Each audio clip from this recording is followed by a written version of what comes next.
ജോബിയല്ലേ ഇതാ പോകുന്നേ? ജോബി സാർ, അമൽ സാർ, എനിക്കൊരു കാര്യം പറയാം. എന്താണ് ജോബിനെ?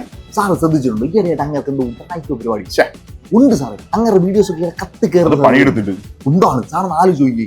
അങ്ങനെ ഫുഡ് കഴിക്കാൻ മുമ്പ് ഒരു ബാഗ് കൊണ്ടാണ്, ക്ലാസ് എടുക്കാൻ മുമ്പ് ഒരു ബാഗ് കൊണ്ട് എന്തിനേറെ പറയുന്നത്, അങ്ങനെ ബാത്റൂമിൽ പോകുമ്പോൾ ഒരു ബാഗ് പോകുന്നു സാർ. അങ്ങനെ ഇല്ലുമിനാറ്റിയാണോ സമോസയടാ.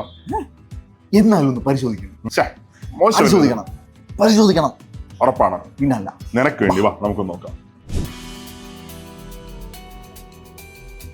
ബാനത്ത് എന്തോടാ സാർ? ഇത് എന്റെ അമ്മച്ചി എനിക്കൊന്ന് നിലയെ അതാണ് നീ ബാത്റൂമിൽ കൊണ്ടുപോകുന്ന നിലയപ്പം കഴിക്കുകയും. സാർ ഇത് താഴെ വെച്ചൂടാ, പ്രത്യേക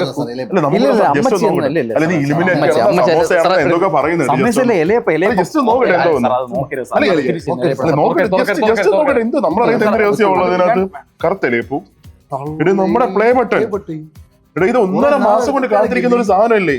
ഇതെന്താ ഇങ്ങനെ ഒളിച്ചു വെച്ചിരിക്കുന്ന സാധനമാണ് ഇത്? സാർ അത് ഈ സാധനം ഇവിടെ കൊണ്ടുവന്നപ്പോ നിങ്ങൾ ആരും ഇല്ല, പിന്നെ ഞാൻ ആൾക്കാർ ഉപ്പിലിടാൻ വെച്ചേക്കുന്നതാണ്. എന്തായാലും സാധനം കിട്ടിയല്ലോ, തുറക്കട്ടെ. ഞാൻ ഇങ്ങനെ ഒന്ന് തൂക്കട്ടെ. മക്കളെ, അങ്ങനെ സാധനം കിട്ടിയൊക്കെയാണ്. ഇത് പൂർണ്ണമായിട്ട് നിങ്ങൾക്ക് ഡെഡിക്കേറ്റ് ചെയ്യുന്നു. കാരണം നിങ്ങൾ തന്ന സ്നേഹമാണ്, നിങ്ങൾ തന്ന ട്രസ്റ്റ് ആണ്. Thank you all for everything. ഡാള.